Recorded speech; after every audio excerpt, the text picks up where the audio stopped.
उन्वान: मेहनती किसान। एक गांव में अहमद नामी एक मेहनती किसान रहता था।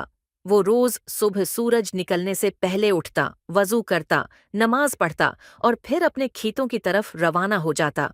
अहमद के पास जमीन ज्यादा न थी, मगर वो जो भी करता दिल से करता था। वो अपने खेतों में गंदम, सब्जियां और फल लगाता, खुद ही बीज बोता, पानी देता और हर फसल की निगरानी करता।